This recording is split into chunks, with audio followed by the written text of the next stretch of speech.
Hey G fans, GojiFan93 here. Just wanted to give my quick review thoughts on the Skull Island novelization.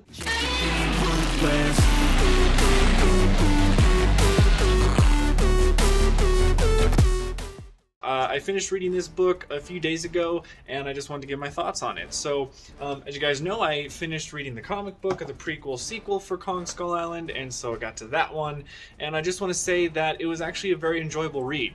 I am, for one, someone who, I don't read novels a lot. I don't read books. I don't really read comic books. So reading a novel is not a new thing to me, but it's definitely something that I don't do all the time.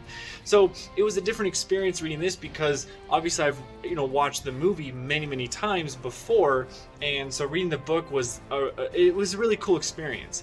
And the reason why I wanted to get all of these books and the comic books and to sort of absorb myself into the Monsterverse world is just so that I can get maybe a little bit more of expanded material of it fleshing out certain things. And I have to say that the comic books, not so much so far, but the novelization with Skull Island in particular, I got a lot more appreciation out of the film. Now, I already love Skull Island. I think that film was the best one in the Monsterverse.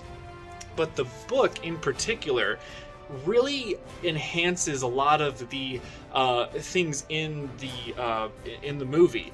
For instance, in terms of characters, and that's the thing that I was really excited about, was the fact that the characters in the book, or just in the movie, they get expanded upon and fleshed out a lot in the book here. And of course, you're not really reading the book for the monster action, because you're not necessarily going to get that, because you don't get the flashy visuals and all of the special effects that go with it.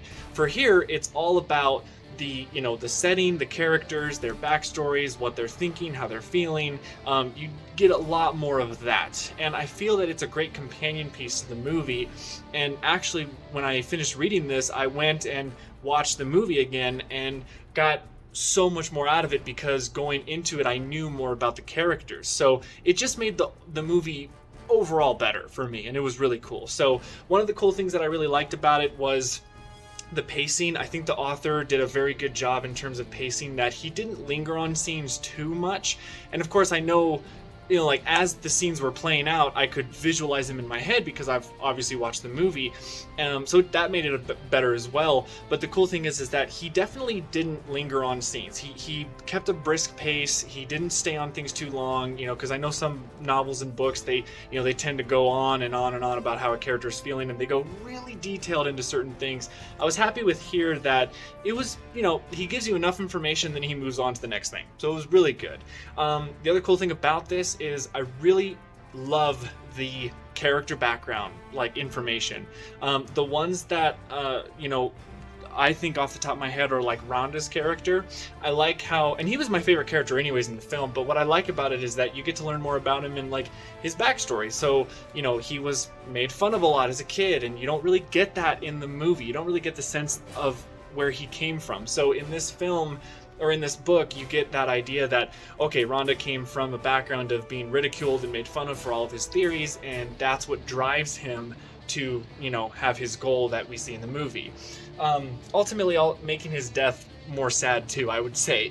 But then with Conrad's character, same thing. We get to find out that in his past, when he was doing his jobs, that there was one job that he was having to do where he was having to save this girl. I think her name was Jenny, if I can remember. And the mission went bad, where she actually ended up getting killed. And so he sort of held that guilt for the longest time, and until the events of the movie happen. Then he gets over it, because I think he does something good with his life. So I feel that's sort of when we meet him in the film, he's sort of this just rugged, oh, I'm just kind of a dark kind of figure that no one understands, I don't know, brooding or whatever. So and we get the other characters too. We get a lot of stuff. Marlowe, we get more background with him, with his friend from the Japanese fighter, that at the beginning of the movie we get to see a little bit more of that relationship, just more relationship with the Islanders. So overall, it was just really good stuff. So again, from someone who doesn't necessarily read books a lot or gets a lot of enjoyment out of it, this was pretty good. I definitely liked it. The other thing I will say is that there are a lot of differences between the novelization and the movie. So what I'm going to do is, I was originally going to list off the differences, but there's actually a lot, and so I referenced this actually from Wikizilla. So I'm just actually going to have you guys, if you're interested on what the differences are between the novelization and the movie, head on over to Wikizilla. I'll put the link in the description below where you guys can see the list of those differences and get like certain things that were expanded upon or certain things that weren't in the movie or vice versa. It's a really cool like article where you can read and you can see like what all the differences are between the two pieces of medium. So I think it's pretty cool. So that's pretty much it. That's my review / thoughts, quick stuff on the novelization of Kong Skull Island. I just got finished reading Godzilla Awakening, so I'll give my thoughts on that next.